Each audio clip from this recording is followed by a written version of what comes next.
Going live. Let's have a look. We're Look. live. Hello, welcome to Fergo and The Freak. It's 2 a.m. and we're about to watch Italy versus Spain. I'm that bloke from Rugby League Project, Andrew Ferguson. You can find me on Twitter at AndrewLP. And joining me is a magnificent League Freak who you can find on Twitter at League Freak. How you going, mate? I'm good. I've got the hiccups. You have. We're going to see if we can go the whole episode, all 2 hours of it, with you hiccuping from start to finish. Yeah, let's see how annoying it is. That will not irritate anyone. No, there'll be someone out there with some sort of You know how there's people that don't like hearing people chew food. They'll have something about people hiccuping. It'll be great. Yeah, I'm going to be laughing at this all the way through. Yeah, it's going to be really fun. This is going to be amazing. Yeah, I'm just going to check that this is all working perfectly fine. Yeah, that's normally my job. Hey. Yeah. Oh. Can hear you on there. Yeah. Can you hear yourself? Oh, Jesus. That sounds like it's working perfectly fine. Excellent. That's all you need. That's it. The good thing is we're probably broadcasting to no one at the moment. Yeah. Where is this live stream then? Yeah, let's tweet it out to all the people in the world. Yeah, where is it? Fergo. I am so gonna love this. Freak. Right. Put Fergie and the Freak. I need Fergo. Even your speech has got the hiccups. Yeah. Excuse me. Yeah, it says we're live. Ed eccoci in Okay, where do I do the let's get that down there. Go there. Live video. It is up. Right. I'm trying to find out how you copy this fucking feed. Oh, that's how you do it. Copy link. So you're putting that up on the old Twitter? Yeah, I'll put it on the podcast one. Beautiful. Thanks for enduring us, people, as we discuss the inner workings and the all the stuff we should have done pre-show. We should have that. So, we're watching this on the Italian Rugby League Facebook page. That's the only place this has been live streamed. At the moment, there's 92 people watching this match. It's an interesting venue. It looks like it's got a massive water slide out the back. And I would have to say, I think that's the sort of enhancement that every single rugby league ground in the world should have. Really? Let me have a look at this water slide. I think... Oh, you know what? I got rid of it. Hang on. I want to see this water slide. Are you sure it's a water slide, not a catchment for people? Careful. Yeah, no. Okay. No, it's very colourful. It looks like they're... Yeah, it looks like they're playing at fucking Wet and Wild World. Yeah, it's fantastic. They've got a high jump in there. Yes. This is... Hang on, I don't think I'm watching the same thing as you. Can you send me the link? Again? Yeah. I think I'm seeing the replay of the other game. You may well be. Between Italy A and the Germans. We go here, and then on the left-hand side of that page, it should have, if it doesn't come up with a live video, it should have videos and it'll say live. Oh, yeah, I got it. I get sweet. it. Okay. I hope the Italians didn't have to walk anywhere before this game. Or not be forced to eat meat and potatoes. Yeah. They were like, oh, we didn't get fed, and actually, then they fed us meat and potatoes. It'd be a bit different. They'd be complaining about the fact they had to eat spaghetti or something like that. Probably. And there's carnage here. Two Spaniards are down. An Italian player was down, but he's got back on his feet. One of the Spaniards is back up. The other one's still laying on the ground. And we've noticed this rather unique method that the Spanish trainers use, where when a player's down on the ground, the trainer gets down on the ground as well. They lie right down. Like he gets right down like he's trying to find a piece of Lego underneath the entertainment unit. Where is that bloody thing? They look like they're playing at Blacktown. Kind of. It's let me see. 1, 2, 3, 4, 5, 6, 7, 8, 9, 10. It's a big crowd. I can count 10 there. It's like watching a Sydney Rugby Union game, but with more action, and they're not actually doing anything. And more fans. Yeah, and more fans. I don't think they've got enough flagpoles. They do need a few more, don't they? You know it's a bit of a worry when the flagpoles outnumber the crowd. Apparently, in the game before this between Italy, and Germany, the Germans put in a protest because there were too many poles. That's bad. There was too many flagpoles. Yeah. They're like, this is off-putting. Yeah. That's very off-putting. I've got the hiccups. Yeah. Oh, I'll probably have one soon too. Yeah. It's lucky no one is listening to this. Oh, I just had a fucking thing come up on my screen saying, join the fucking Facebook. It's all right. I'm still watching. There's 96 people watching that. That's pretty good. Watching us? No, watch it. I wish. Actually, I don't. Watching Italy versus Spain on Facebook. No, the viewing is really good for this one online. Yeah, it looks a very crisp picture. Yeah, it's we were like discussing before. We're trying to figure out which mobile phone they used to record this on, and I was sort of guessing like a Nokia 6340 or 6430, something around there. You were thinking it might have been more of a Samsung 5. It reminds me of playing like FIFA World Cup 92 on the Sega Master System. Yeah, it's kind of that level of graphics. Mm. So I wouldn't call this high definition. No.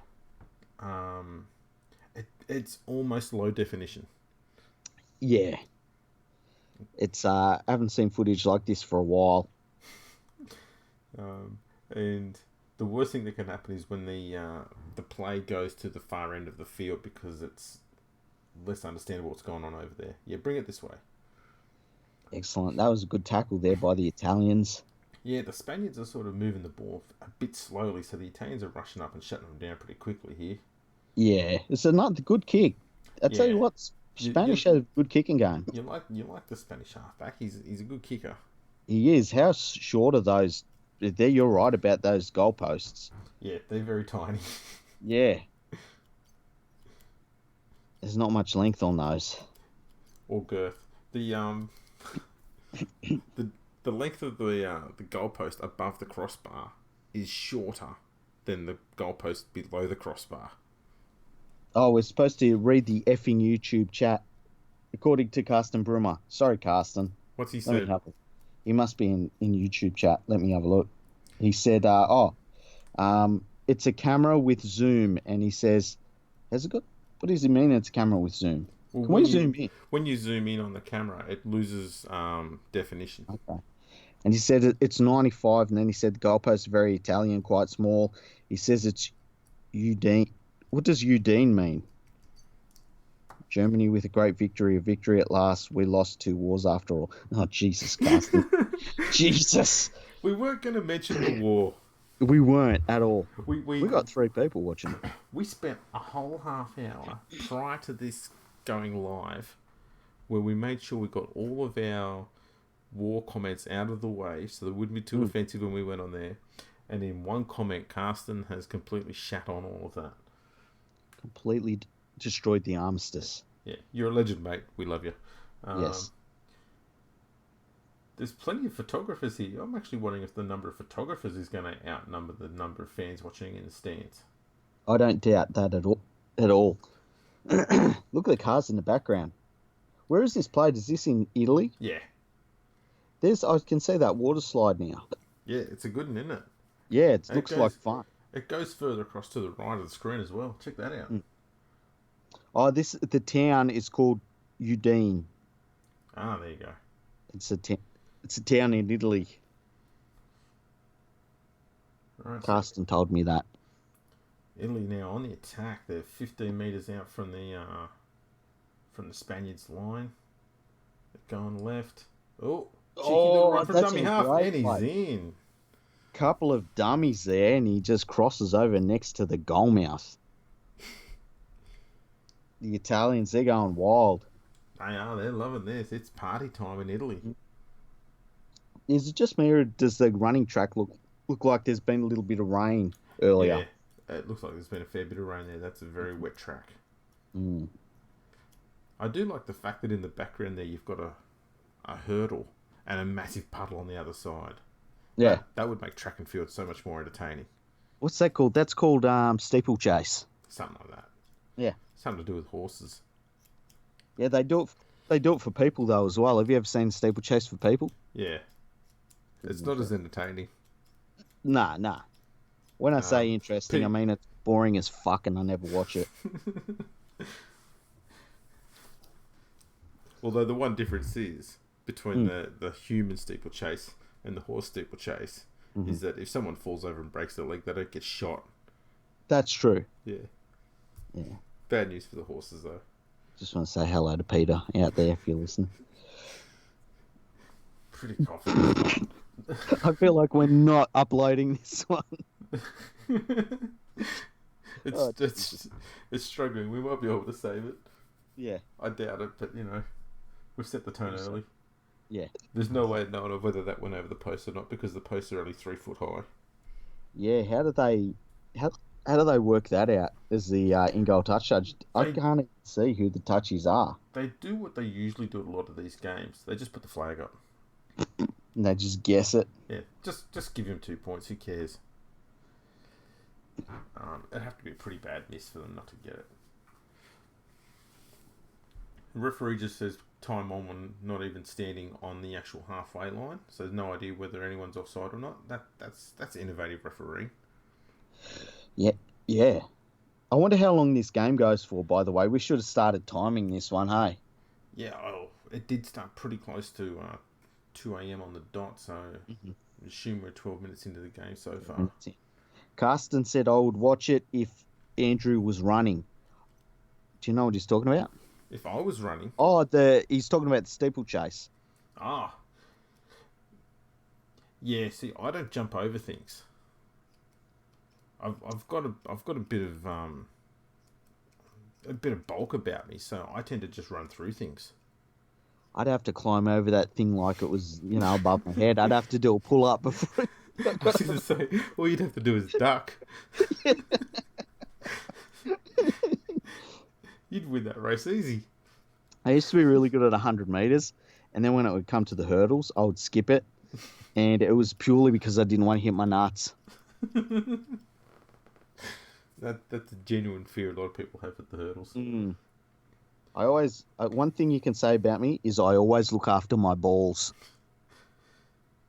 Well, I'll have to take your word for that. Yeah. Italy are going close to scoring again here. They're out on the right side.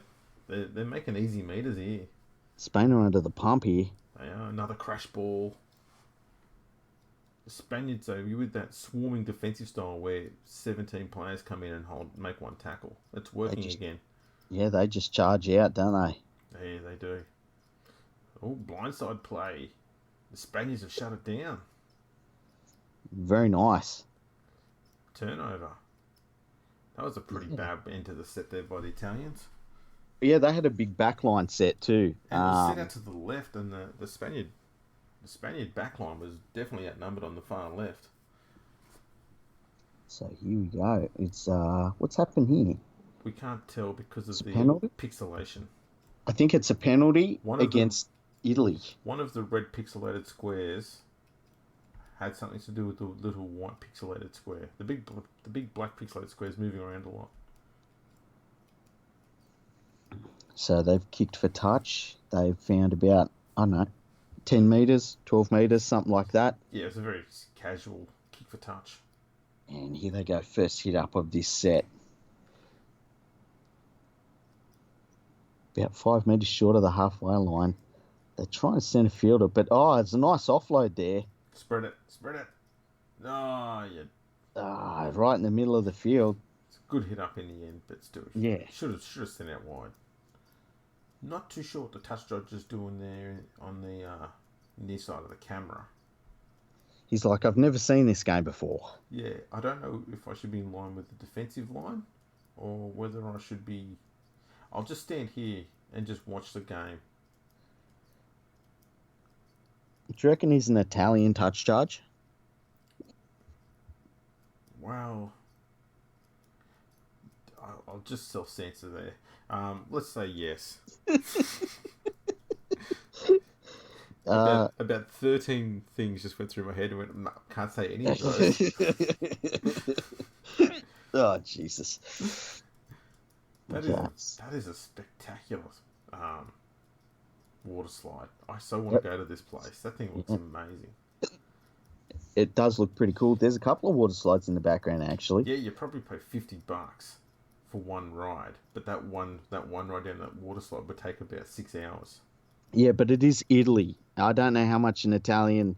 What does the Italy use? They use a fucking pesos or... Oh, they use the euro. They use the euro. Yeah, the ever-reliant euro.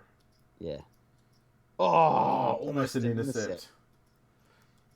Spain almost with an intercept. Ball goes into touch off them. Italy will get another set of 6, and they're just inside the Spain half. Unlucky by Estevez there. What are you laughing at? I hope there's a player with that surname in this game. There's Sheen and Estevez out in this sideline. Positive. Positive? Yeah, just like Sheen. Right. So while the scrum's packing, we had 4 games already today. The first one, we didn't get to watch because it was like 6:30 in the morning. No chance we're going to be awake for that. No, none at all.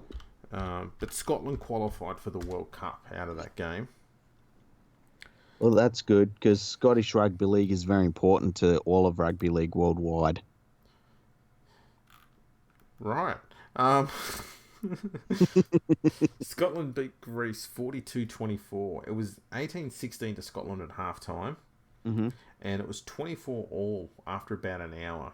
But Scotland put on a few, 2 or 3 late tries at the end of the game to run away with a pretty handy win. Scoreline could have been worse for Greece because Ryan Brearley missed 4 goals. So it could have been 50-24 if he had landed all of those. Wow. So Scotland qualifies. Greece then goes into a playoff with Serbia, which I think is next week.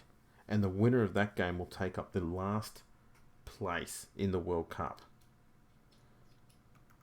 And Serbia was very unimpressive last week. So, given that both sides have recently played Scotland and Greece performed far better, you'd have to say Greece would be looking like the favourites to win that game. Yeah, Serbia, I mean, they play a lot of games, but it feels like they need a little bit of help to lift their standards. Their discipline was way off last week. They had 3 players sin-binned, I think, against Scotland.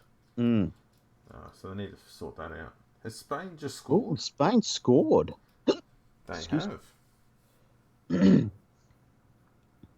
little kick into the Italian in goal there, and the swarming Spanish have just come through and grounded the ball and got themselves a try, and we're 6-4 up, Italy up with a kick to come. Carsten's saying that Scotland versus Greece game was actually really good, hey? I had heard it was a pretty good quality game, and it wasn't. It was only until the last 20 minutes or so that Scotland ran away with it. So Greece were doing really well. I've got to try and find the video and watch that game because it by all accounts it did sound like it was a pretty good match.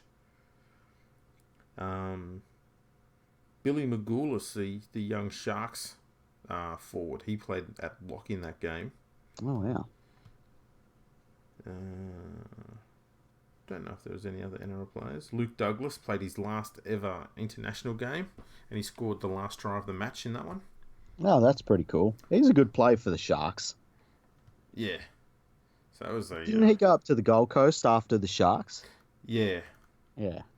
It was family-related stuff, which is why I went up there. And then, he spent a few years over in England playing some lower grades footy. What how old he is? Did he get that kick? 33.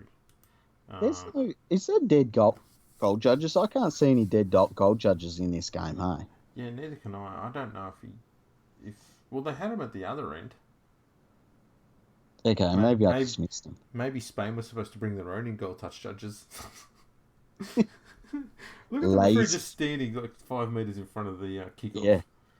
He's just making his own decisions. Like, remember when Paul Harrigan, fucking what's his name? Bill Harrigan, yeah. He just decided to change where he stood. This is... You're getting close where you need to be. Wow. Short kickoff, is it? Yeah. Where's the ball? Yeah, it was a short kickoff. Who's got the ball? Is it Italy got the ball? Italy's got the ball. That's impressive. I'm going to assume the scoreline is 6-4. I feel like it is, yeah. Until Carsten yells at us and tells us we're wrong. Man, these hiccups aren't annoying at all. Not at all. Not at all. Italy, they're attacking out on the right side yet again. Bring it back to the left. The Spaniards are fast up out of the line. They're very deep, the Italians. They are. That's what she said.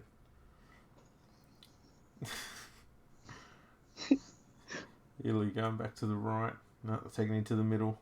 There's about 5 Spaniards making that tackle. I love their swarming defence. Yeah, they just go hard at it. And it works pretty well most of the time. Mm. The only problem I've got is that usually by about the hour mark, they're all bloody worn out. That's a bad kick by Italy, and Spain regathers and they're off the hook. Poor kick by Soprano.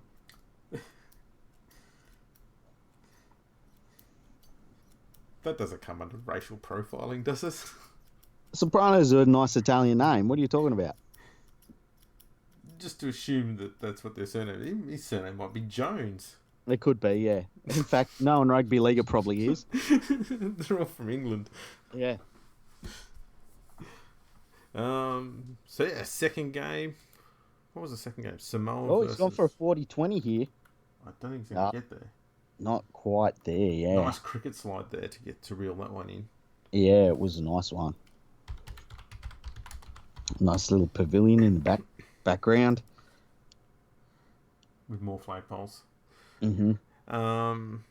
It's the second game today was Samoa versus Fiji, and we both said in our last episode that we thought Samoa were going to run up a score against Fiji here, and we were a little bit wrong.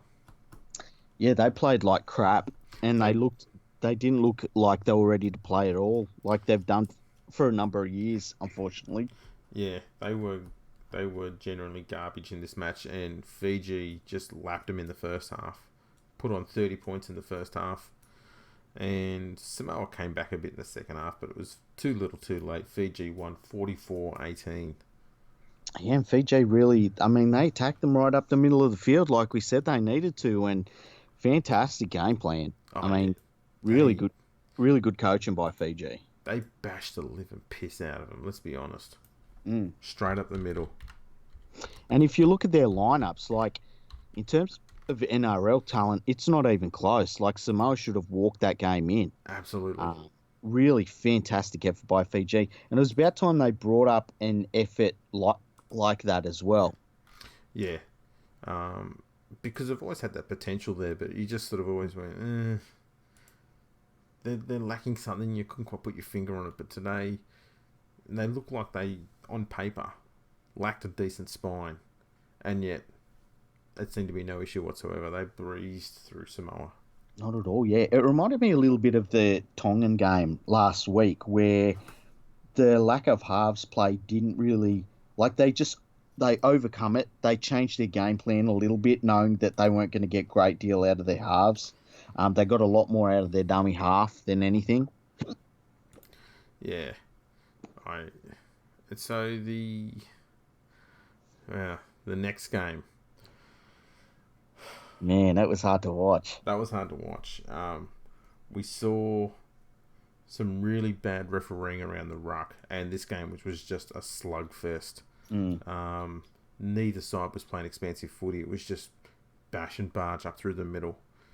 New Zealand were ill-disciplined, sloppy, gave away a lot of penalties, turned over a lot of good ball, and had considerably less possession, and Great Britain had considerably better field position for the entirety of the game. And New Zealand won 12-8. Yeah, and I got to say, like, New Zealand probably played as bad in terms of attacking football as I've seen any international team ever play. Just didn't really offer much in attack, weren't asked any questions at all. I think it's fair to say that Great Britain probably asked way more questions than New Zealand, and it's kind of sad that they still lost. Yeah, it was... New Zealand were unimaginative in their attack. And sure, some of that can go down to the fact that Kieran Foran dislocated his shoulder in the 6 minutes and they had one less half. But still... Oh, I think Italy's just scored here. Yeah, Italy looks like they've crossed. The Spaniard defence rushed up. The Italian player shrugged off the tackle, grubbed through. It's going to be a dropout. Looked like he grounded it, but yeah, it looks like Spain's got their first. Denied the Italians a try, so good work there. Yeah, Great Britain. I mean, what do they do? I will say this, Hastings looked a lot better. He did, yeah, especially in the second half. Yeah, he made a really good line break, but just had no support. New Zealand were pretty smart too. They kicked to Ryan Hall all game. And we found out why. And, we've joked about Ryan Hall and stuff like that in the past, but there's one thing that is fact about Ryan Hall. He has no speed from a stop-start. If he's standing dead still and he needs to start running, you'll find statues move quicker. He's just so slow to get going. And that's probably the reason why New Zealand just kept kicking to him, because they just knew if they got him standing still, the defence would get on top of him and they'd be on the back foot straight away. Yeah, and he, when he'd hit the defensive line, he was getting dominated in every tackle as well. He left the game towards the end with I think it was dislocated kneecap, which is a horrible injury. Apparently, it really hurts. And excuse me, not as much as those hiccups do. Nah, my chest is really hurting about now. Looks like I thought Italy may have scored, but we don't know because the camera didn't move. Yeah, they've got a panning problem. There we go. There we go. Italy. Big dummy. Still going to the line. Good run. They're right in the middle. Which are they going to go here? Looks like they're going to go left. They do go left. They're set. Nice little grubber straight to the Spaniard, but he may have knocked that on. Yeah. So we're going to see an Italian scrum 10 metres out, about 12 metres in from the middle of the field. Yeah, that sounds good. I don't know if Spain can hold them out for another set. No, they're really under the pump here. And they've been doing a lot of defence in their own half. So, we've got three trainers on the field now. Why not? Trainers for everyone. Carsten's saying, dissolve Great Britain, it's just a marketing gag. Maybe we could rename them to Average Britain. That would be good. Okay Britain. So Britain. Just, Britain. Meh Britain. Shitty Britain. Well, I was trying not to get too harsh. Shitting. It looks like Italy has scored in the corner. We have no idea because the camera didn't move there. Scrum play went to the short side, and someone from Italy scored out wide. And they've all run onto the racing track to do a bit of steeplechase to celebrate. They're either celebrating a try, or a spectator fell over and they're all going over to help them back up. One of the two, we can't tell. It's hard to tell. All the trainers coming on now. Some bloke looks like he's got about 15 bags. Do you reckon that they give the Italian team Italian wine? I was going to say bolognese sauce. It's just... if we're going to be occasionally racist about it all. This is not racism. They have nice wine. Stereotyping. What would Spain have? They'd have like the juice that comes out of sun-dried tomatoes. What about salsa? Yeah, they just feed them buckets of salsa. Right, so that's Italy. They're up 10-4. This is going to help us to understand whether the goal gets kicked. It would be wonderful to see the goal kick, yeah. This is going to be real easy to find out whether it goes over or not. Right in line. Stumpy little posts. Let's see. And I'm saying yes. Yeah, I say he's got that. Yeah, he got it. Okay, Italy's up 12-4, I believe. Unless Carsten Brummer has told us that it's different. Yeah. We'll basically just go off what Carsten says. Yeah. He is an absolute legend of what he does. Mm-hmm. So yeah, that was that game. The one standout in that New Zealand Great Britain game above anyone else was Roger Tuivasa-Sheck. Yeah. The bloke's a genius. Yeah, he was head and shoulders above everyone in the field. And when he was trying to hit holes hard, and eventually he got through one, and that last ball he threw for the try, that was fantastic. It looked like he just threw it out the back, whatever, but he nailed the winger. It was a great pass. Yeah, Sarko took it above his head and then raced away, and it was a pretty damn good pass, especially for a sort of, well, it was a flick pass. It was a bloody good one. Yeah. I like the fact too that he ran up to Lomax and just said, "I'm not even going to try and step you. My job here is to draw you so there's no other defenders left," and just ran at him and flicked the ball away. Because I think RDS has got a pretty bloody handy step on him. I think he could have stepped him if he had wanted to. Yeah, and he's so big too. He probably could have brushed him off as well. Yeah. But he did the right thing. And at the end of the day, that's what won them the game, that play. Yeah, that's exactly right. And then the final game of the day, my goodness. Tonga played Australia, and Tonga came away with a 16-12 win. It was the first time Australia had lost a test to someone other than New Zealand since 2006. And the first time Australia had lost a game to someone other than Great Britain / England and New Zealand since a loss they had in 1978 against France. Yeah, and there was not one single... There was nothing you could say. There wasn't a weird penalty. There wasn't a weird try. There was nothing that you could say other than Tonga were the better team on the day, and they flat out beat Australia. I don't think Australia played poorly. They just were beaten. They were beaten. I think Australia had a poor game plan. Yep. But I wouldn't say that Australia were off their game or anything like that. Australia busted their backsides. They were just outplayed.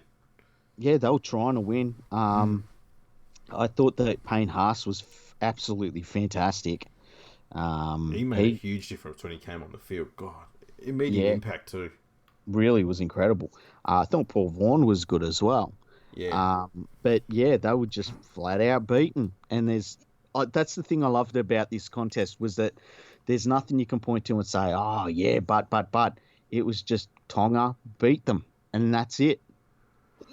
Yeah, and it's hard to not now consider Tonga as being a genuine number 2 team in the world. I think you've got to say they're number two. I mean, after last week's game against New Zealand, and look, Tonga has now beaten in 2 straight games Great Britain and Australia. Australia beat New Zealand.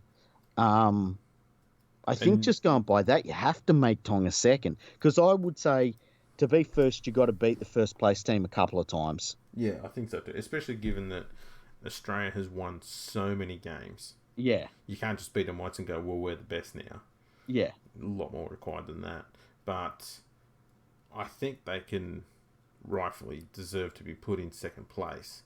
And I'd even put New Zealand third and England/Great Britain at fourth. Yeah, I'd put England/Great Britain right now. I would put them in the field with Fiji, PNG, Samoa. Uh, I, I need to see them play against them teams. It'll be interesting to see when they play PNG, because if they lose next week against New Zealand, and then they have to travel to PNG, I mean that's going to be a rotten game to play, and that's going to be hot as well. It will be very hot there. And given that they're going to be battle weary, because it's the thing, pretty much every time Great Britain has played, or England has played Papua New Guinea on a tour, it tends to be at the start, so it's the first game they play when everyone's pretty fresh. Yeah, This will be the first time that I can think of in quite a while where they've played Papua New Guinea at the end of the tour. yeah. The closest I can think was the World Cup in, when was that? 2017. Was it 2000? Yeah, it was 2017 where they played against PNG, and PNG had a couple of things go against them at the wrong time, and it just let England get away. It's going to be. I was going to say, the thing too with PNG, and we've seen it for quite a while, is their first half is 200 miles an hour. Yeah. And if you don't have the lead at half time, because they're still a fairly confident sort of team, they can put points on. Yeah. And their defense is, man, everyone says their defense just rocks you so hard. People hate playing them just because of that. Yeah, I mean, they're brutal to play against. I would say that they're the most brutal team after Tonga, and after that, it's I dare say it's a fair distance between them and probably the next group of teams. Because I don't think you watch Australia play and say, well, their defence is brutal. It's more technically very, very good. Yeah.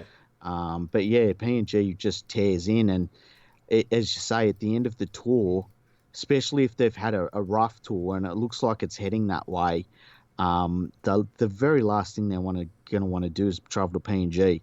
And it's going to be a fair trek to get there as well. And so, yeah, I guess we'll see. Like, I wouldn't say PNG is ahead of Great Britain if they beat Great Britain, for the same reason I don't think Tonga is ahead of Australia for beating Australia. But I think that you do have to consider where Great Britain is if PNG does beat them. Yeah. And it's, if Great Britain can't beat New Zealand next week and they go to PNG without a win, all their players are going to have their heads down. They're going to be kicking stones. Yeah.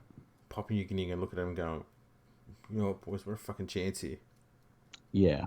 And it's kind of similar to the way Tonga played today. Is that when they got to the second half and they got the lead, you could see in their tails lifted. They went, again, we've got a chance here, and everyone just lifts in every aspect. And they go, we're going to hang on to this lead. We're not going to get rid of it. And sure enough, they hung on to it and got the job done. Yeah, and you know the thing about Tonga too, and it's the difference between Tonga's performance and other impressive international performances we've seen. Tonga played at their best probably until about the 72nd minute, and then they started to get tired. But to be fair, both the teams were tired by then. Yeah. And the other thing Tonga did at that point is they played really smart gamesmanship. They slowed the play down. They kicked for touch. They took their time. There was a dropout that they had where they took their time with that. And, the days of you used to be able to play a team like Tonga and say, look, they're going to be great for a while, but the last 20 minutes they're going to fall away. You can't do that. Can't do No, that anymore. no. And that kicking game was big because it took Tedesco out of the game. And Yeah. that takes so much momentum out of the Australian side because the forwards have then got to do more work to make up the meters he's not able to make because of that good kicking game. Yeah, and look, the Tongan kick and chase was very good throughout the entire contest. But they just played so well. Like they really put in a fantastic performance. And like I just love the fact that there's nothing anyone can say where it's like there was a shortcut or anything. Like they literally just won the game. Yeah, no, they were generally the better team. There's no doubt about it. Yeah. It's I wonder how that's going to affect the test schedule next year because I'll be honest with you, I would much rather see Australia play Tonga again than see us play New Zealand. New Zealand is so disappointing so many times. I'm kind of over New Zealand.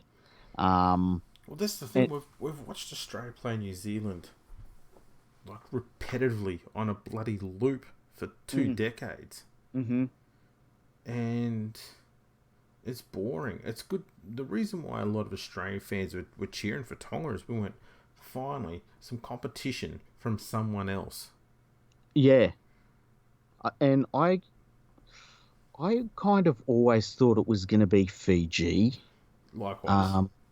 And look, I think Fiji, when you looked at Fiji play, if they had a Jared Hayne, that would have been a ridiculous scoreline. Just somebody in the middle of the field that could guide the play around a little bit. And, but I mean, Tonga, you look at the Tongan team across the field, it's just rock solid. And we were talking about this going into that test match, and they brought them into the team, but on the extended bench, they had Pangai Jr. and Offengawi, who I absolutely love Offengawi. I think he's one of those real leaders of players. I agree. They've got so much depth. Like they're leaving out players that other nations would love to be able to call upon. Mm.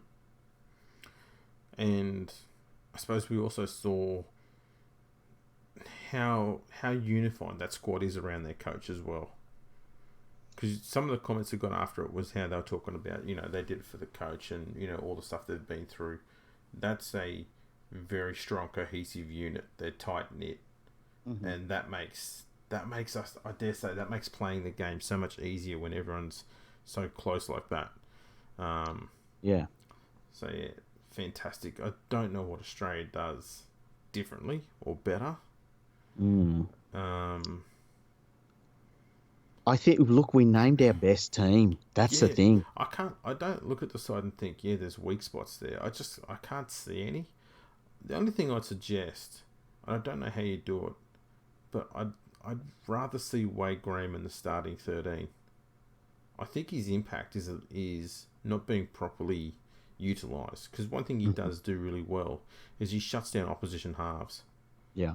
And why get someone who can do that for 80 minutes and park them on the bench for, 35, 40 minutes? I don't get that. Yeah, I found that strange as well. And so I think you could probably be better off having Frizzell on the bench and just get him having, 45, 50 minutes of just absolute blockbuster dominance. And he could be rotating with possibly the props. And I just think that would be more... You get better impact out of the squad that way. Yeah, I wonder if against Tonga, like you do something like that and you pick a team that is specific for Tonga. And look, we brought 2 giants off the bench against Tonga, and they did play well. But it still wasn't enough. Like, that's the scary thing. Yeah. It still wasn't enough. The good thing about Tonga, the other thing I've noticed too, is in the period in the second half when Taumalolo's off the field, they manage all right, and it's like money in the bank every minute he's off the field until that lasts about 20 minutes, and then he comes back on the field, and that's something that you don't see from every other side either. Like if they have a good forward that has to spend time off the field, you wait for that moment, and they usually are, easy pickings while that player's off the field. Tonga's not like that. No. Very strong side. Looks like it's half time here. Italy kicked a penalty goal just on the stroke of half time, and it looks like it's a rather normal sort of time. I think we've had about pretty much right on 40 minutes. Yeah, about 40 minutes, yeah. Wow. So, Italy, what's the score? Italy's up 14-4. 14-4, not too bad. Spain has really impressed me. Like this Spanish team, you get a little bit more representation in that French competition for their players, and you start to get some more athletes into this team, and they're going to start to make some noise, I reckon. Yeah, absolutely. It is a bit of a problem though, because you find that, like with a lot of these European teams, when they get to add in the genuine stars from either Australia or England, it's a completely different side. Yeah. And I mean, we saw it. I mean, this Italy side doesn't compare with the Italy side that was in the World Cups. No, and I hate that, because these Italian players that we're watching, like they're fighting to get into the World Cup. Yeah, they're doing all the hard work, getting the team qualified. Yeah. And then when they are qualified, sit at home, mate. You watch the game on TV. We'll get some other people to do the rest from here on in.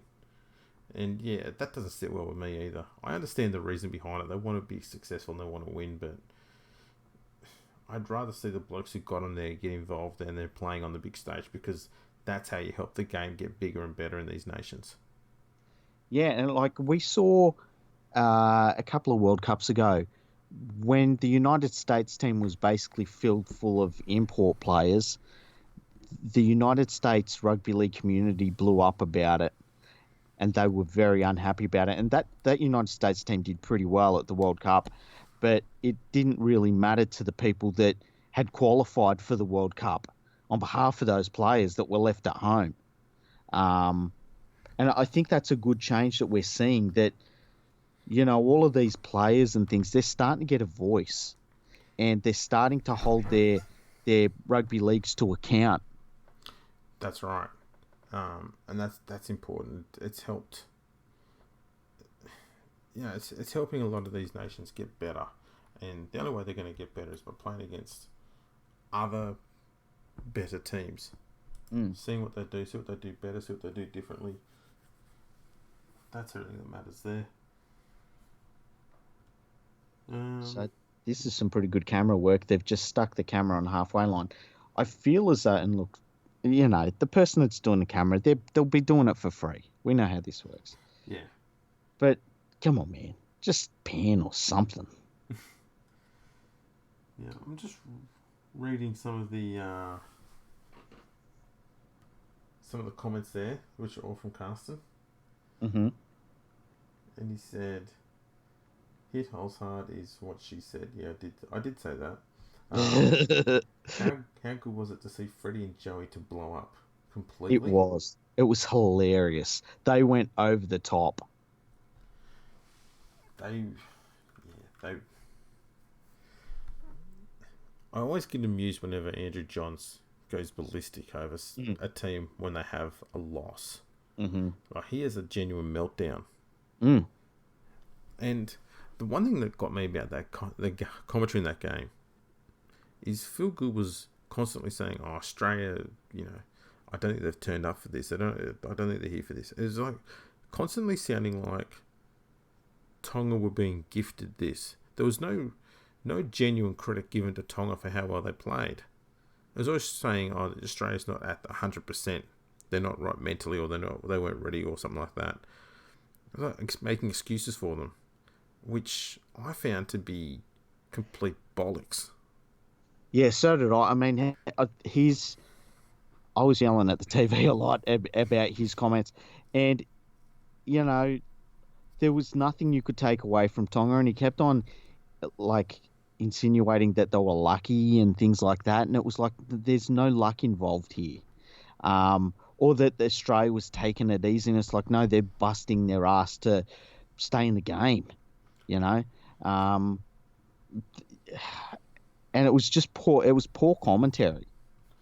Yeah, it was. Like, and the thing is too, like, you know, there was a lot of attacking of Cherry Evans and players, different players. I mean, at one point I heard, and I can't remember who it was, but they were having to go at Payne Haas. I think it was Andrew Johns having to go at a pass that Payne Haas did, and they were trying to break down this loss down to one event, and it just was the complete opposite of that. This was an 80-minute performance by Tonga. It was extremely professional, and Australia tried their best to beat them, and they couldn't beat them. Like there was, and that's the thing. There's no way around it. And it was funny to see them try and break it down, and it was like they couldn't. It was very strange. Yeah, no, I agree. It was it's almost like if Australia loses, then there must be a reason for it. Yeah, and the reason must be because Australia didn't do something right. Yeah, and exactly. Credit's got to be given to Tonga. They were just the better team. That's all there is to it. Yep. Speaking of better teams, Italy leads 14-4 at half-time here. I have confirmed that is actually the half-time score. Okay. And they have been dominating the field position in this match. So, Spain's doing pretty well, though. Yeah, considering, yeah. I'd have thought this would have been a match where Italy would have been expected to put on a decent sort of score. But Spain's been pretty strong. Yeah, and they've only had one, shot at the Italian line, and they broke through and scored. Like, if they can get some possession and field position in this second half, we could have a game on our hands. Exactly. They just need to get a hold of the ball. Carsten Brummer said, Phil is just another Rabs now. Well, at least Rabs talks about the game and moves with the game. Gus just gets to a point where he finds something to whinge about and he just stays there. So, I found a whinge point. I'm just going to attach myself to this whinge point. Like, he will talk about in a game and just breaking it up. He will talk about 8 things in a game. And he'll go on for 10 minutes about whatever his newest thing is. And then he'll move on to the next thing, but he'll go on about that for 10 minutes as well. Yeah. He's absolute chore to listen to now. Really is. It's sad too, because he used to break down the games. Like, he used to give you a real coach's outlook on the games, and now it's just like old man yelling at the TV. Back in my day. Yeah. Oh, Gus, tell your story, walking champ. Don't want to hear it anymore. Hoping I don't get to that point. Well, you know what? When I do the commentary, I always think, like, when you're trying to make yourself better at it, do you fall into the pattern of just sounding like everyone else? And then when you've done it for long enough and you feel comfortable with what you're doing, do you then develop bad habits? And if your bad habits that you're developing are being surrounded by other people that are doing the same thing, you're going to get them sort of bad habits. So yeah, it's not good. It's really painful to listen to, unfortunately. And I've said this before. If I could watch these games and just hear the stadium noise, I would do that every single time rather than hear the commentators. Oh, absolutely. Didn't Fox Sports do something like that a few years ago where you could change the commentators or you could turn them off or something? Yeah, they used to have a thing where you could press the red button and you could pick what camera you were basically watching. So there was one where... That's right. I'm pretty sure there was one that followed a certain player. Yeah, Jared Hayne. Yeah, it's always Jared Hayne. It was Hayne Cam, I remember that. It was when he first come back. I'm like, what are we looking at him for? Yeah. And then there was like a greater view of the game, and then there was another view. I think maybe it was just a close-up view. But yeah, on those views you would have, I'm pretty sure you could switch off the commentary and just hear the stadium noise. and it was pretty cool. I remember doing it and not appreciating it at the time. I would do it if every game now if I could. Yeah, well, I think at the time too, when that was in, the commentary wasn't as bad as it is now. Oh, definitely, yeah, It is yeah, 100%. tedious now on Channel 9. It really is. It's sad too. It's sad because they should be adding to the experience, and they're actually taking away from it. Yeah. The cynic in me thinks they do it on purpose to try and push down the price in the next broadcasting deal. Yeah, well, you know what? During the game, they were promoting some tennis tournament that was on next year, and it's like that's their backup if they lose the NRL rights.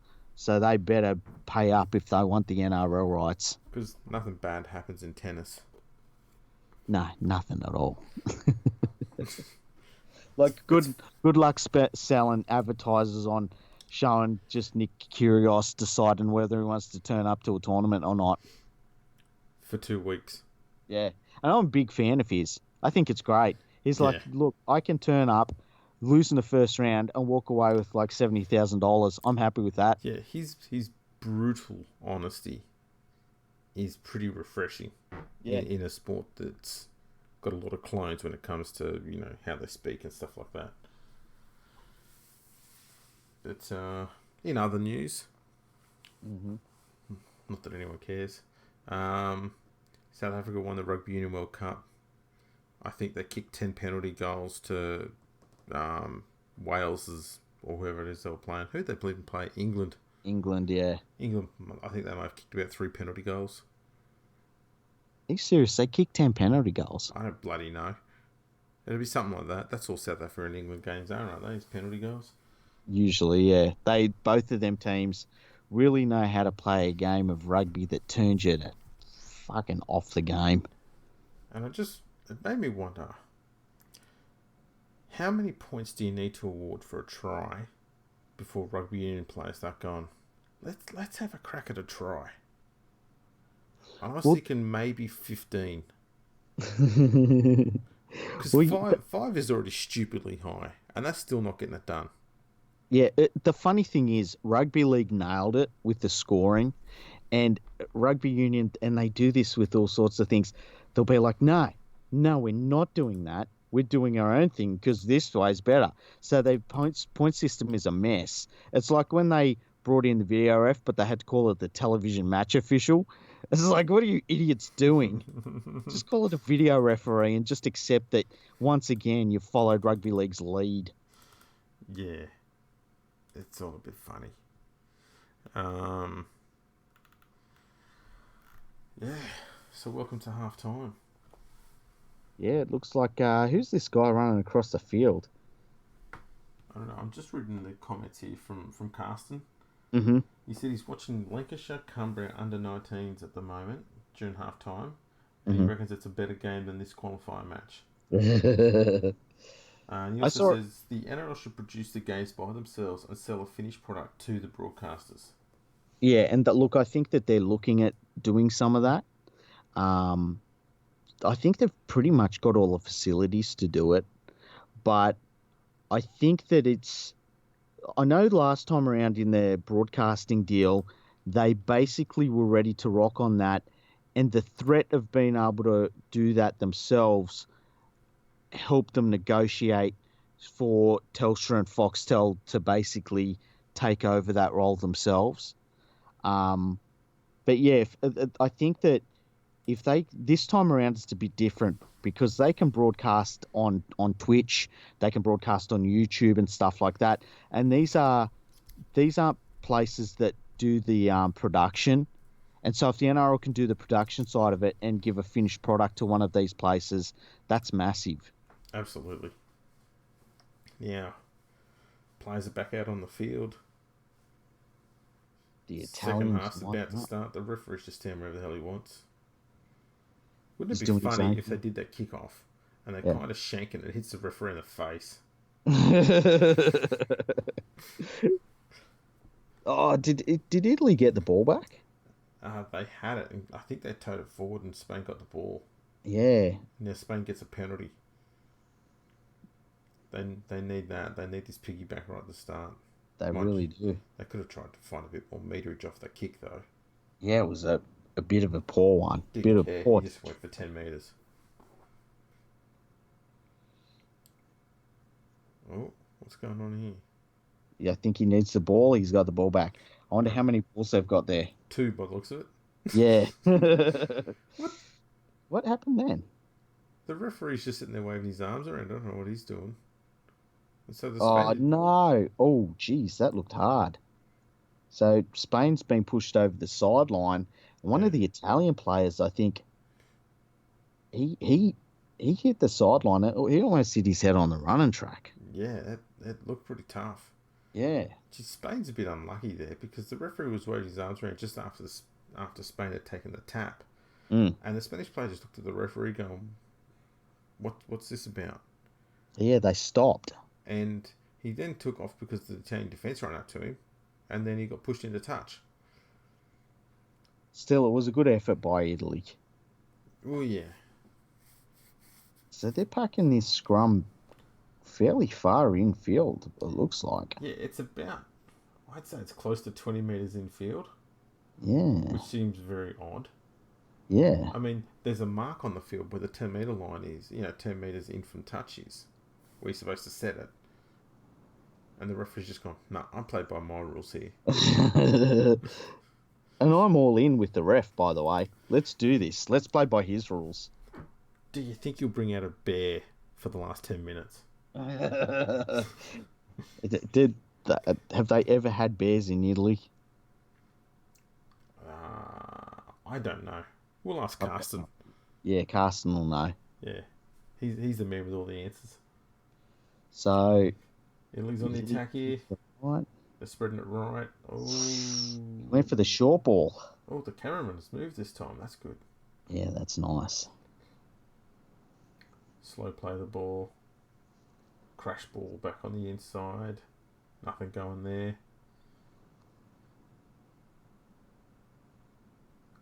Another short side play. Crash ball back in field. Shut down again. Oh, they're getting offload away. And back to play the ball. I think this might be a turnover. Is that the last? Didn't feel like the last, did it? Seemed a bit quick, that's it. Yeah.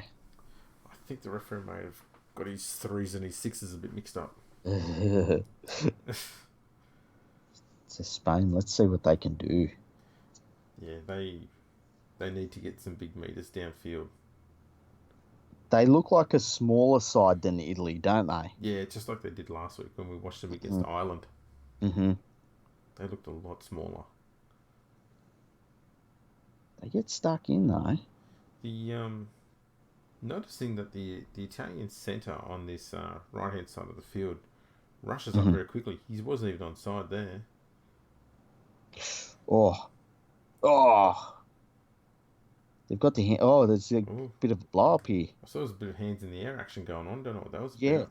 Yeah. I saw some of the Spanish players blinked out of existence, and then they put their hands back down, and then they were back. So is that a scuffle? I think it is, yeah. No. There must have been a high tackle or something. Don't know. I think there's a player on the field, on the ground. Yeah, it looks like there is. Yeah, there is. The trainer will get down at grass level with him, have a chat with him. Get down on his guts. If I could speak Spanish, I would say, like, I can't even think of anything that you'd say in Spanish to say how I are. Are you okay? Yeah. Would you like some paella? Yeah. That's about it. Hasta la vista, baby. Is that Spanish? Yeah. Okay. You're doing better than me. I only know what I've seen on movies. I don't know if I'd call him baby on the field, though. Yeah, that's a good point. I'd save that for the dressing room. Yeah. There's something about the treatment of this bloke that makes me think of 1970s rugby league in Australia. Oh, really? He's just been laid out and they're going, yeah, let's just sit him up. He'll be right. I've noticed that too, It's that throwback of like, no, your spine's fine. Just sit up. Yeah, it's still there. Yeah, you'll be all right. How do we know if you've got a spinal injury? Well, when you're walking off the field, you'll lose feeling below your neck. And if that happens, you've got a spinal injury. Yeah. And by then, there's not much point whinging about it. There's nothing you can do about it then, is there? Exactly. Looks like I don't know if it's getting dark there and it's the camera or if there's a massive storm's going to come. I think it's getting. I think it's getting dark because I think this game was supposed to kick off at 6 p.m. Okay. Might be wrong. Carsten will tell us. Yeah, and it is their winter or their autumn, I guess. Yeah. Okay. Looks like this Spaniard player is being helped from the field. We think. Where is he? It's hard to tell. He's one of those red graphic squares. It's like watching rugby league in 8-bit. You're watching ET Rugby League. Yeah.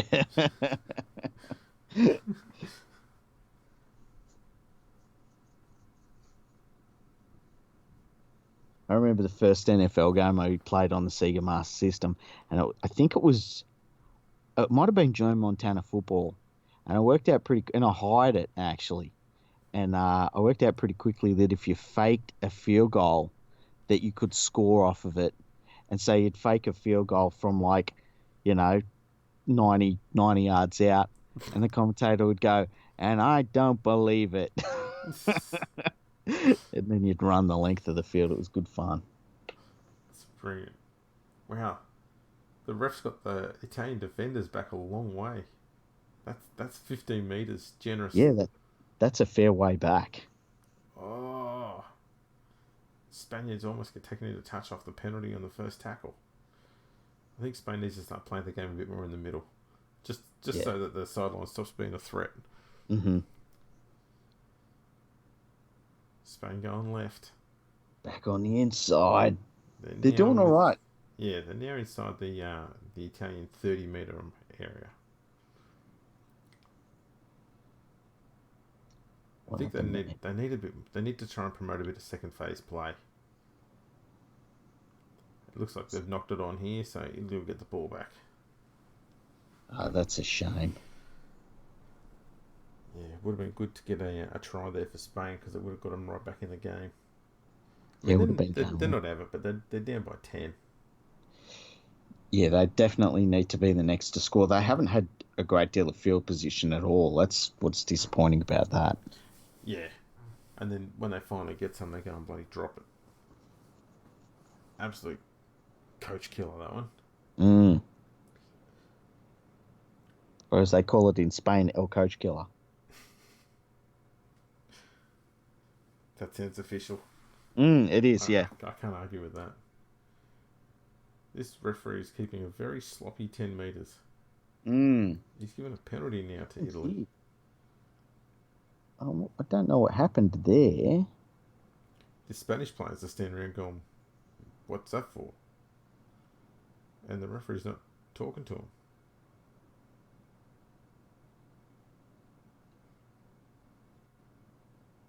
him. No idea. Yeah. The Spaniards are still confused. I like the line Spain has right now. It's just a bit all over the place. Yeah, they've really gone for that touch finder. That was a good one. It was. Italy finds touch right on halfway. Just because that's where the sideline official was standing. He didn't want to move anywhere. He really didn't, did he? So, yeah, this'll do. Flag up. I like watching the ball boys and stuff at games like this. Because, some of them are like, I don't know what to do.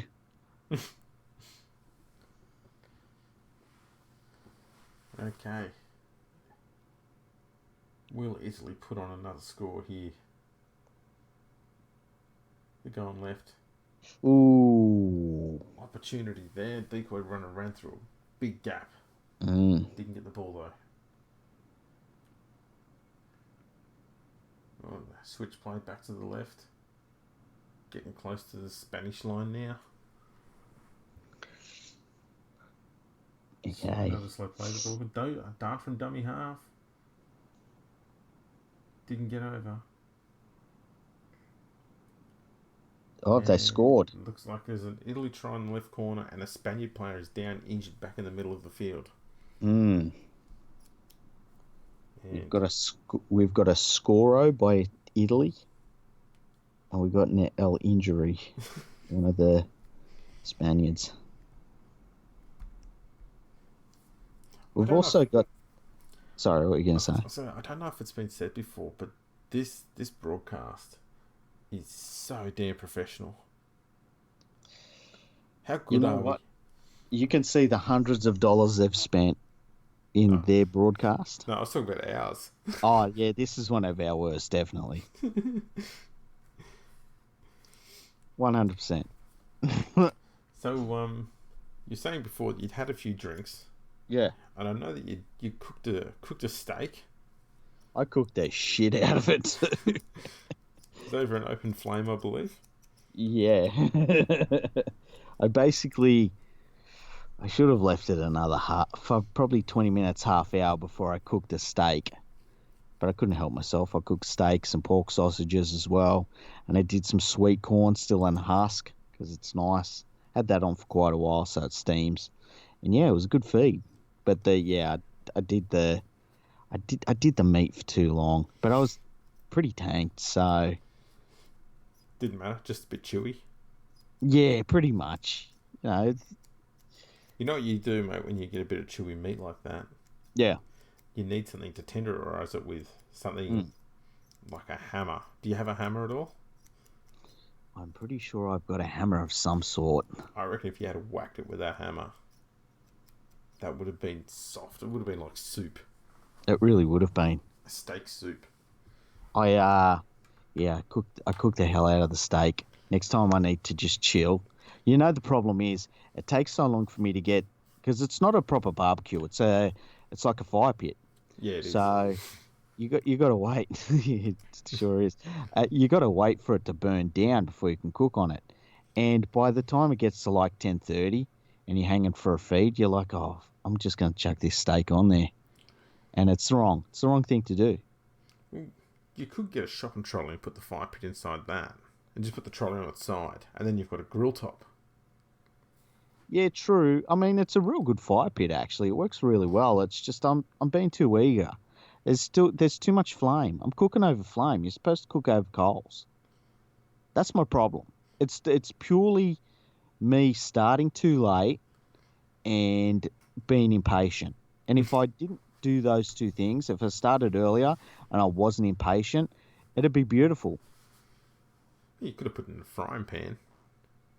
Yeah, true, but it's not the same, is it? Just don't put any oil in the pan. Yeah, but it's still not the same. You need the barbecue-ness. I so want to see that word in the dictionary. No idea if that was converted. Yeah, I wasn't looking. Well, neither was the cameraman. That's true. I'll assume he missed because it was from the sideline. How much money do you reckon it would cost to do better production value than this? Well, how much have we spent? Between us, let me think. We've spent, say, $320 on the microphones. Yeah. That's about it. Mm. And I mean, you've got an iPhone, a state of the art one. I've got a Samsung Galaxy 9. Mm-hmm. So between us, I think we could get 2 camera angles that would be better definition than this. I would think so. I mean, my phone does 4K. Well, that should be better than this. And Spain. I will say one thing that's a bit disappointing. Yeah. Sounds like your hiccups are gone. Yeah, they went about 20 minutes ago, thank God. Yeah, that's a shame. Looks like the score is 18-4. Okay. To Italy. Oh, dummy. Spain having a crack. They really need to get across the line here. They don't really have the back line set though, do they? No, they don't. It's a very weird. Is it raining? I think it's raining. It might be 1, 2, 3, 4. Okay. I thought Spain had only 12 players on the field, but the backline was just set stupidly deep. Another Spanish player is down.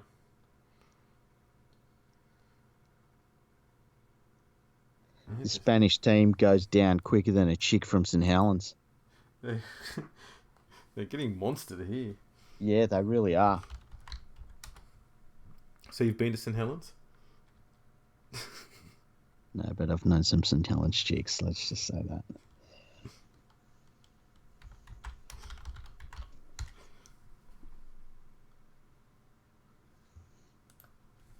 Well, the Spanish player has sluggishly played the ball. It's very 1970s the way these players are treated by the medical staff. It really is. A player goes down with an injury, wipe his face with a wet cloth. You'll be right, mate. Okay. The magic sponge. Oh, what's going on here? Show us the play. We have no idea. You've got one job, cameraman. Yeah. Spain still barging into the guts. Don't know what tackle it is yet. Oh, I thought he'd gone through it. I think Spain got the ball back from that kick. I feel like they did too, yeah. And if they're not over the line, they're very close. It's definitely raining. Yeah, I think he got held up over the line, so they're just going to play the ball 10 metres out. Yeah, that's what's happened there. Cool, yeah. Another kick. And it looks like a dud kick. Yeah, I think Italy dived on it. Spain. Needed to do better there. Still, I'd take this Spanish attack over Great Britain, eh? I'd be curious to see how the Spanish team would go against one of those top nations. I mean, not for the perverse bloody scoreline, but just to see how well they'd compete and for how long and what they'd learn from it. Yeah. Yeah, I think it's actually quite windy there as well. It's quite wet. Yeah, I think it's thrashing down, hey. It's either wind or fog. It's hard to tell. Let's see if we can see any droplets hitting the puddles. Oh yeah, that's right. We're in 1K definition. We're not going to be able to see that. Actually, what was the place that Carsten Brummer said it was at? Good question. It was Udine. Something like that. Italy. Weather. Let's see what comes up.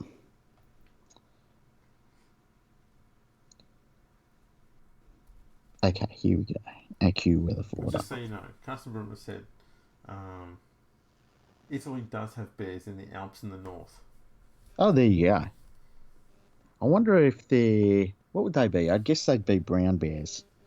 Right now it says it's 5 degrees and it's partly sunny. 5 degrees and partly sunny. That's fresh. Yeah, that doesn't feel partly sunny to me, does it? No. Let's have a look at the radar. That looks crazy.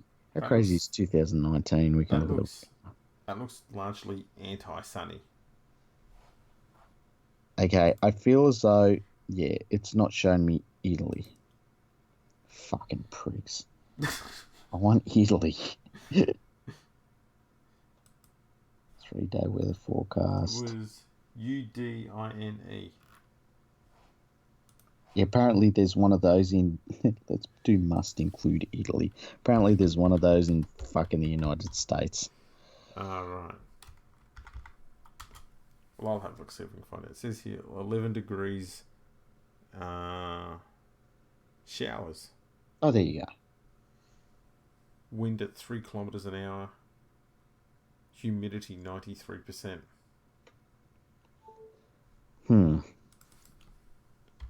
So that's got to be raining. Yeah.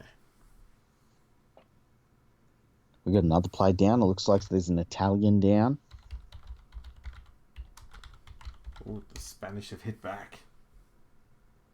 Have they? Well, they must have done because they've got an Italian player down injured. There's been about 15 Spanish players injured.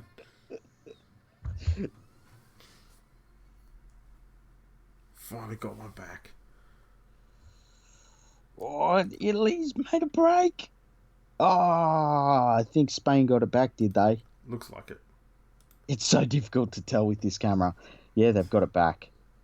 Okay, come on, Spain. Show us some of that Spanish flair. That Spanish flair. Where is it? Right, so Spain, they're almost at halfway. So they do here.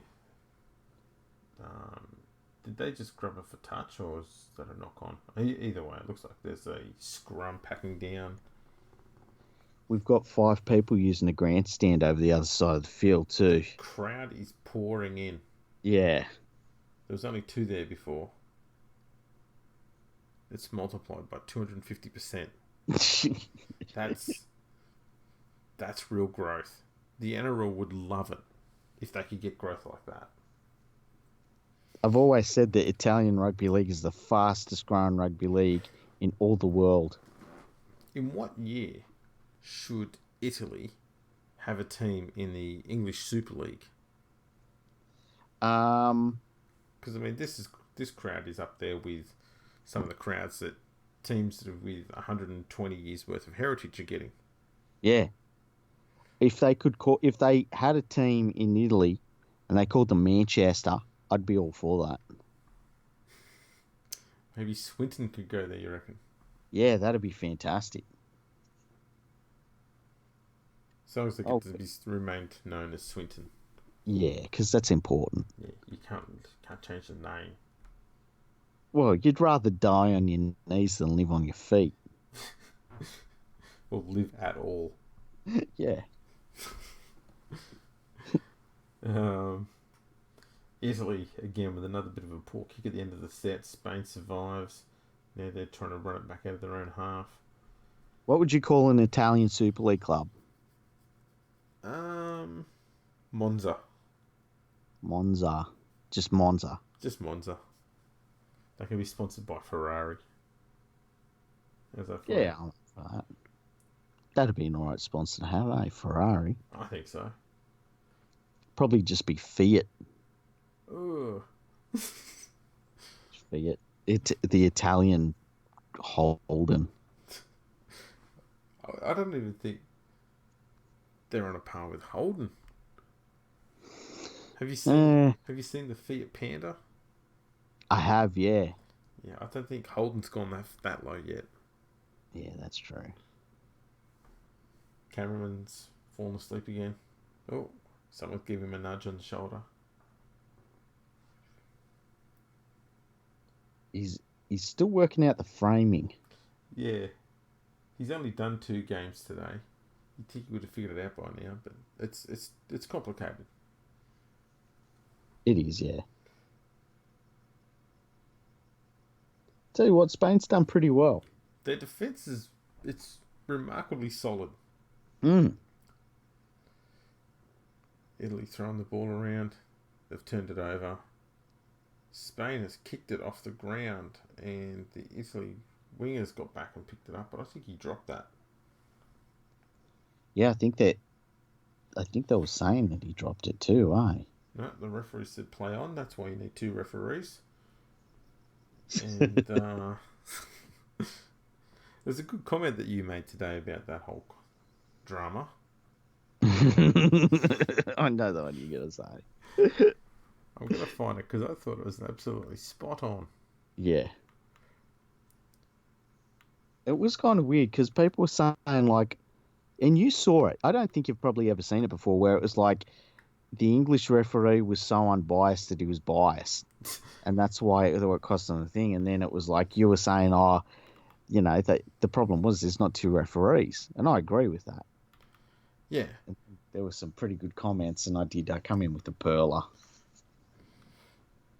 Yeah, so one of the comments was, and it's a fair one. One of the comments was, that's because the referees second-guess themselves. And I said, that's why we need 2 refs. And response I got was, no, look at that 6 again issue in the grand final, which I replied with, I don't think a rare one-off error is as bad as referees who second guess themselves in every game, because the latter is likely to make more mistakes. And he replied, worked well for 80 years. Mm. And I said, debatable. And you said, so did Chig in a hole dug out in the backyard. Yeah. And there's the difference between subtle and, let's just call it brilliant, shall we? Yeah, so I can't do subtle, hey. It's just, it's like, I need to be hit over the head with things, and I tend to hit other people over the head with things. Yeah, it's like, it worked great for 80 years. How many controversial, like, horror shows are there in refereeing over the 80 years of rugby league? Well, look, if we're going to go with one-off things, okay, what's the worst crowd behaviour you can think of in a game that you've seen with one referee or two? Oh, it's always been one ref. Yeah. But the 100%. worst you've probably seen was maybe the beer bottles being thrown on the ground in Origin. Mm. It's probably the worst we've seen. Wasn't there... I feel like there was another game where it got sort of to those levels. Where was that at? It might have been in England. Was that early this year in Catalan, in France? Oh, you know what? That was pretty bad too. But I'm thinking of one. I feel like it was about 8 years ago or something. Okay. But but yeah, I mean, the one at Catalan earlier this year was pretty bad. Yeah. So, in comparison, let me take you back to the 1920s when Balmain met St George at Earl Park, and this match was known as the Earl Park Riot. The refereeing was so bad and so heavily biased against the home team, who were the Dragons. The crowd got the shit so hard that just as full time was being sounded, the fans rushed onto the field and they made a beeline for the referee and the Balmain players. Some of the fans had ripped the fence paling out from around the ground and run onto the field with that in their hands, wanting to bash someone. Wow. Didn't end there, because police said that they saw a man walking around outside the ground who had been to the game. Yeah. And he must have lived nearby the venue, because it seemed like he'd gone home and got his axe and he made his way back to the ground. Wow. Where they apprehended him. 2 of the players were put into an ambulance for injuries that they had. And apparently they started brawling in the back of the ambulance on the way to the hospital. Jeez. And to cap it all off, about 2 weeks after the match, the referee of the game said, I didn't think there was anything wrong with the match. In the A-League, they call that active support.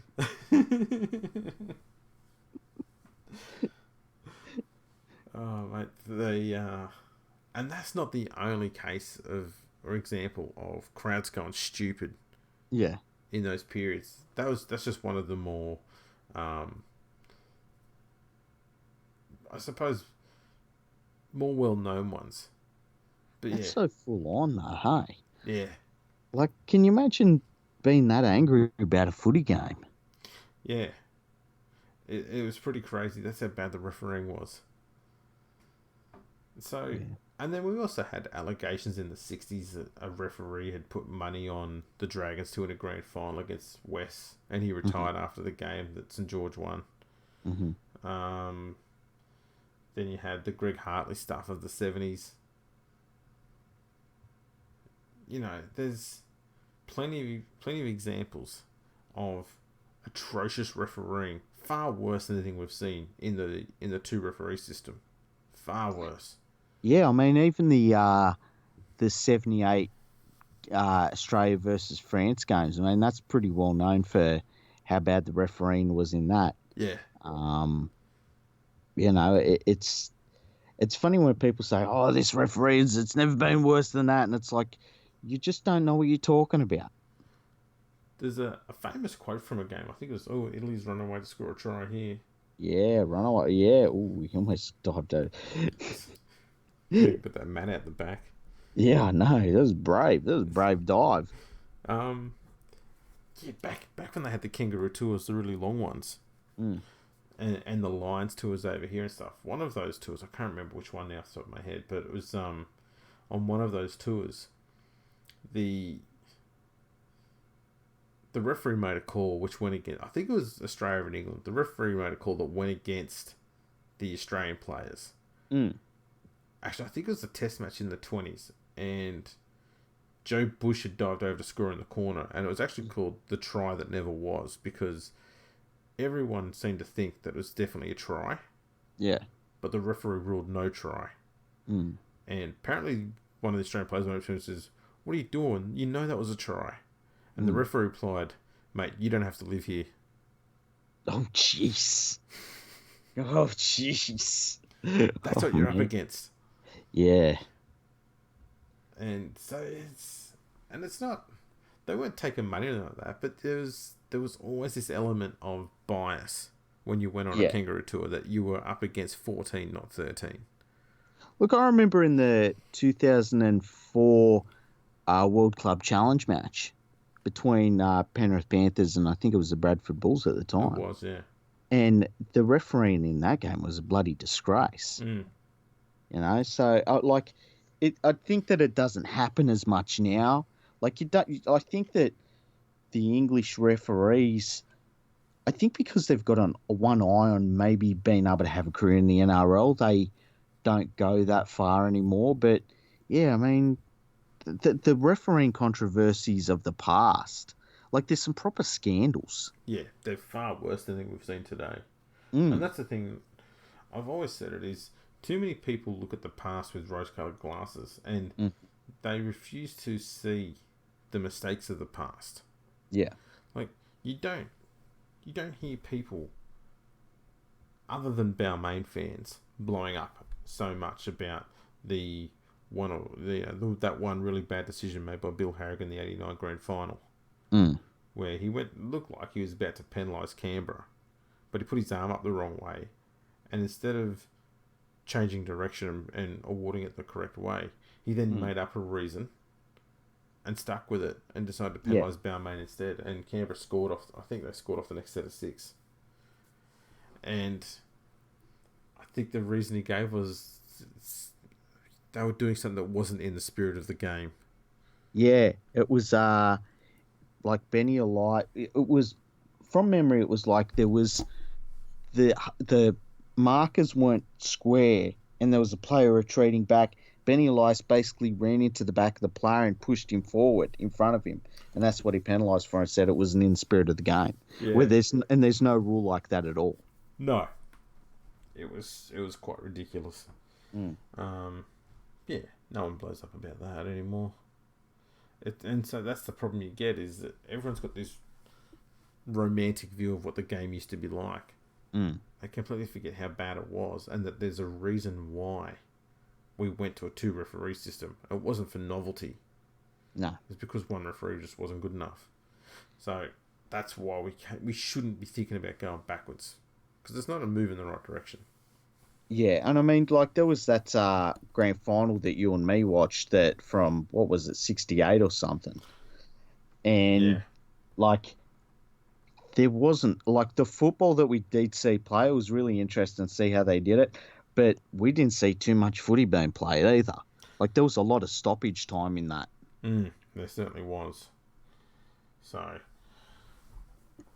and we've seen them just this weekend and last week, where one referee in the international matches, in most of the games, there were flare-ups, and the referee quickly lost control and was unable to, stop more flare-ups from happening in quick succession. Yeah. And I think just having another referee there to sort of help keep the team separated and lay down the law makes a big difference in that area. Yeah, definitely. And, like, it's just too quick. It's just, the game is way, way too quick for one referee to have to watch so much of the field. And, having the extra set of eyes, it does help open the game up. It helps him, It helps the refereeing team be able to see everything, all of the illegal plays, even the line down in the ruck and stuff like that. Helps all of that. Yeah, absolutely it does. Now, what's going on here? This is penalty to Spain? It looks like, or was it a knock on? No, because Italy's not forming a scrum. The Italian skipper looks like he's getting a word in his ear. Yeah, you're right. Yeah. Yeah, no idea what Spain's up to there. Take the 2. You're down by 20, have the shot at 2. No, they found touch. They're, 15 metres out from the Italian line? Come on, Spain. Yeah, they need to get some points on the board here. I want to see one of them score and then run over to the big pond that's formed behind the dead ball line. Just start swimming in it. Take the shirt off and just dive in. Yeah. Or as they call it, El Divo. Or Il Divo. El Divo.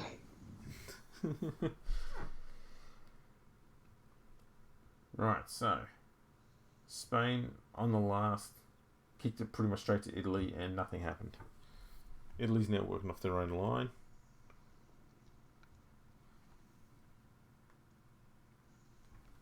Bit of a push and shove, bit of niggle. They're all coming together. We were just talking about this.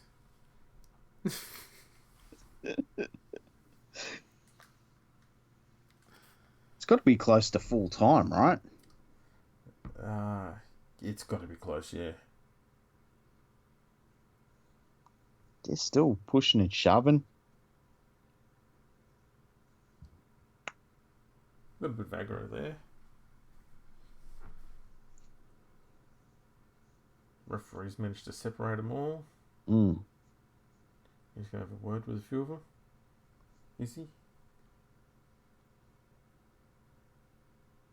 I wonder, I'd really like to know what language he speaks to the players in, hey?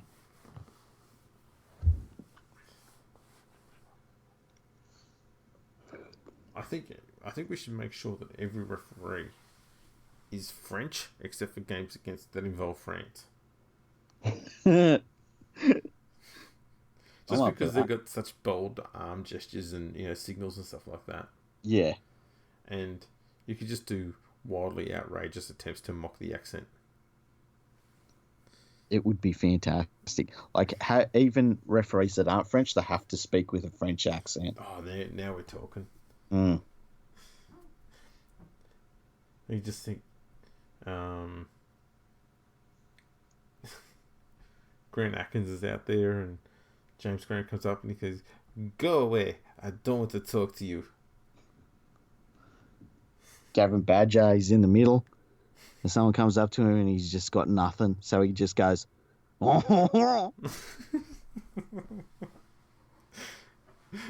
that all the French accents you have? Yep. I think maybe. I think that Touchies is just ripped off Italy there. I think that ball went into touch about another 6 or 7 metres upfield. I reckon, eh? This Touchy's just like, yeah, I'm not running over there. You can have it. Here's what this will do.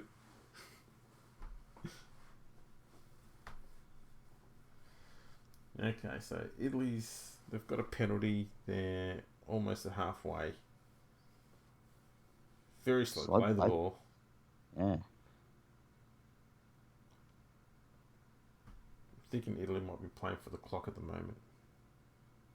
Oh, Spain got it back. Italy's lost the ball. Spain gets it back. I think they've just put in a grubber, have they? Yeah, it's beaten everyone into touch. I'm assuming that's what's happened. Yeah, the Spanish winger, he was pulling up his socks. Almost looked like it was nearly game over. Yeah. Touchy's got his flag out. That's interesting. Yeah, I wonder what that's supposed to mean. I think he's trying to let players know that you have to stand behind this imaginary line that I'm drawing across the actual 20 metre, actual halfway line. Just in case you can't see the other line, you can see my imaginary line. I don't know what the hell he's doing. That was stupid.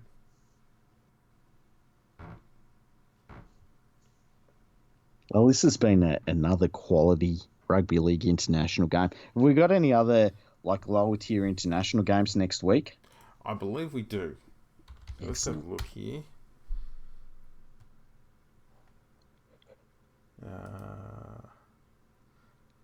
There's a lovely little bit of dead air just then. That was fantastic.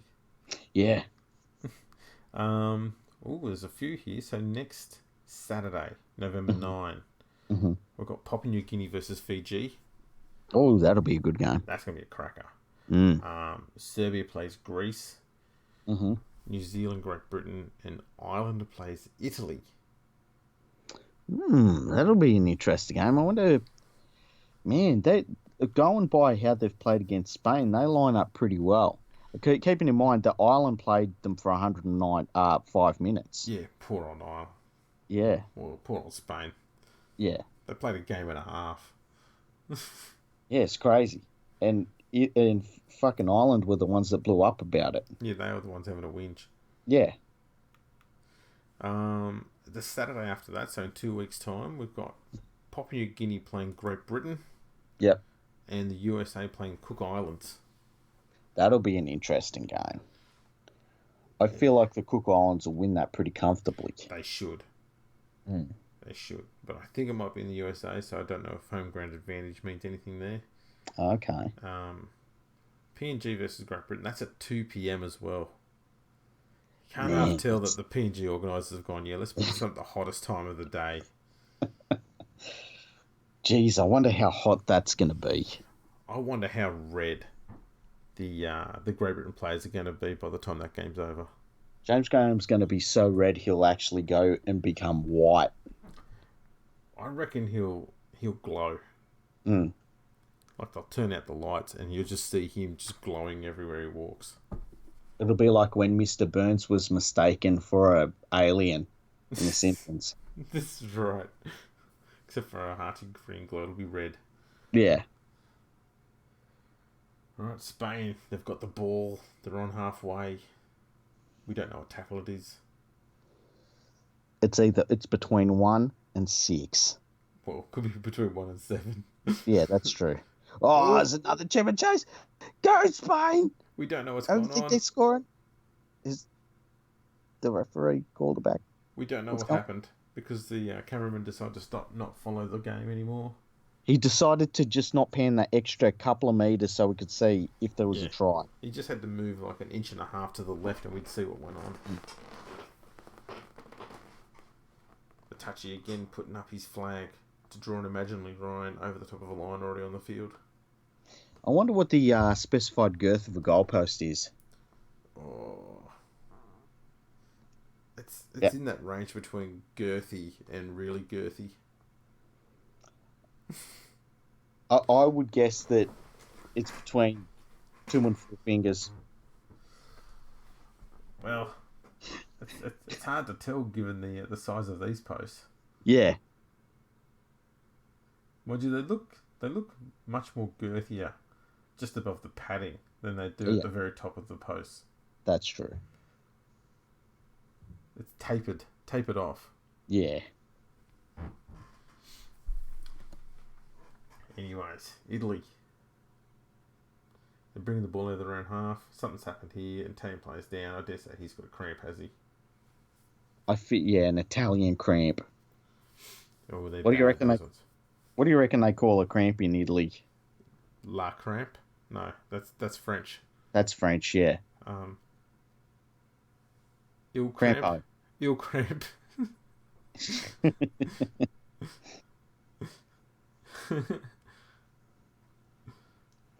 La cramp. That could be it. There's more trainers. This is where they've got 2 trainers on the field, 3 trainers on the field now to deal with this cramp. There's so many players around him. What's going on here? Maybe it's not cramp. Don't know what's going on. I don't think the trainer is close enough to the ground to find out, quite honestly. Yeah, he needs to get a bit lower. Yeah. You got to do like a commando crawl over that sucker. Yeah. And get right down in his ear. Mm. Get your nose in there. Yeah. And before you talk, you got to breathe into it real creepy.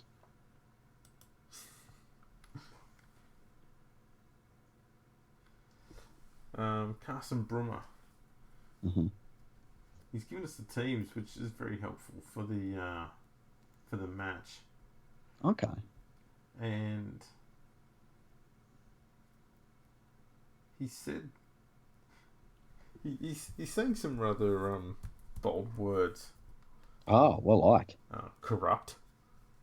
Oh, jeez. What about?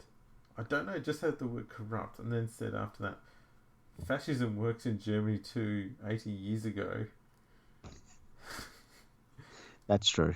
And that the referee is actually French. And the score is 30-4. Ah, okay. I've been keeping track of the score pretty well. So there you go. Still paying attention to you, Carsten. We are, yes. What happened in Germany with fascism? Oh, How'd that work out? Yeah. Yeah, it worked out with all of Germany ending up with the European Union. Ah, okay. Yeah. Had something to do with Brexit. Ah, okay. Spain with the ball. Must be late in this game. There can't be much left. I thought... Again, the ball's gone off camera. You know what's funny? I don't think either of us have actually seen the ball itself in this whole game. We're kind of going by the movement of the players. It is very much like that.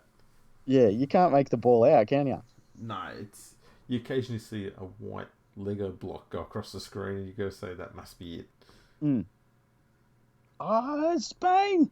Oh, cleaned up by Italy. Oh, the Italian winger. Oh, he fell over and he's sliding around. Don't know what's going on there. Yeah, what the hell? Italy's got the ball there. Oh, shit. One of the Spanish defenders put on his ass. Big hit. Mm. Italy spreading it. Oh, they found a bit of space. There's a winger unmarked. Could have gone to. Anyway, Italy comes back in field. Good offload. Oh, bit of second phase play there. Must be close to the last. Referee's not signalling though. It's like Italy's injury for feeder. Little kick. Oh, it's a pretty good kick. It's set up in goal. Very good kick. The Spanish fullback has been forced to take it dead. So it'll be Spain with the dropout.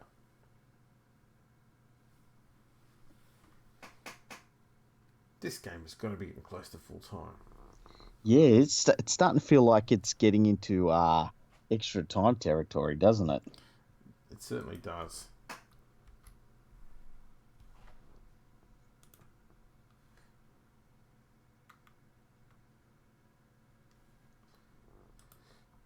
Alrighty.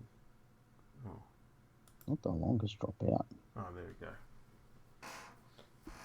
I had it at it went back to being small screen size, which was very difficult. It's hard enough having it zoomed in.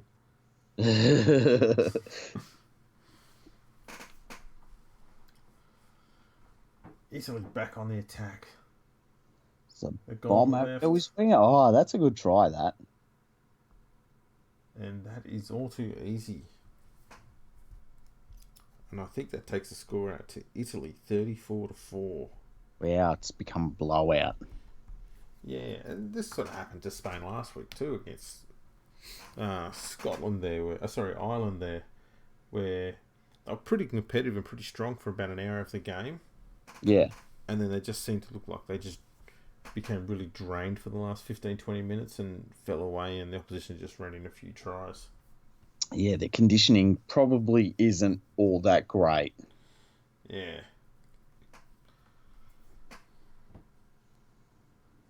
So, the Italian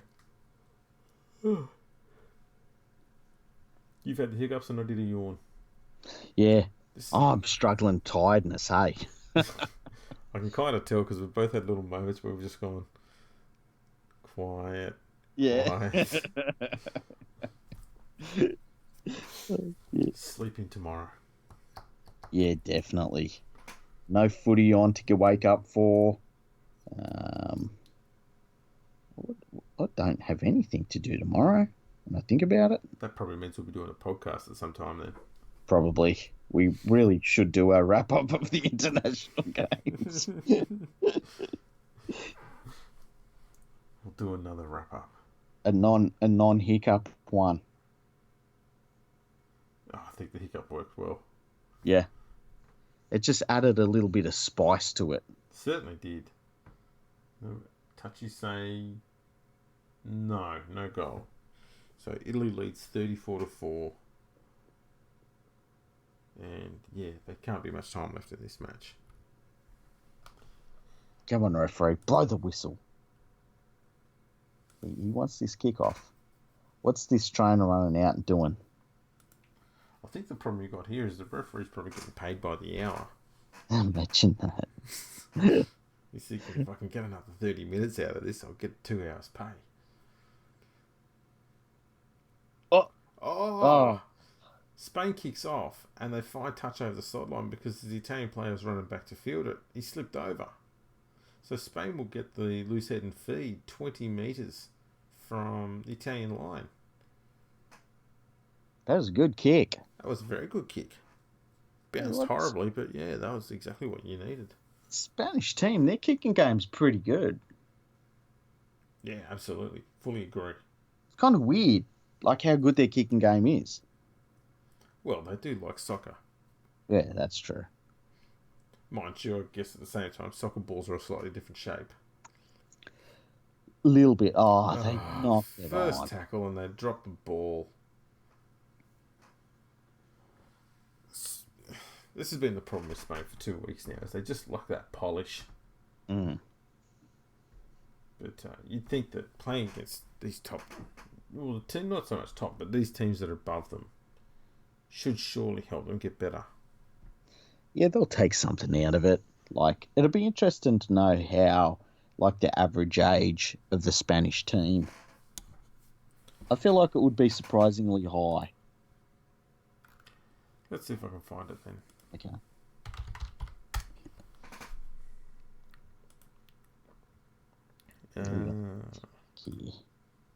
Results there.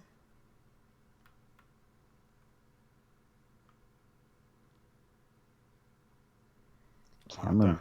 Don't have them all. Oh, that's all right. Well, that's a shame. I feel like the Spanish team should be captained by like a 34-year-old. Sergio Garcia.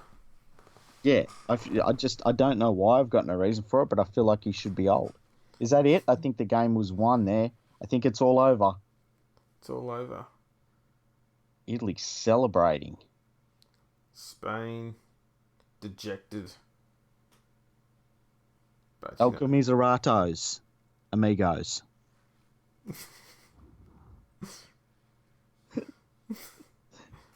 Barcelona. Ibiza.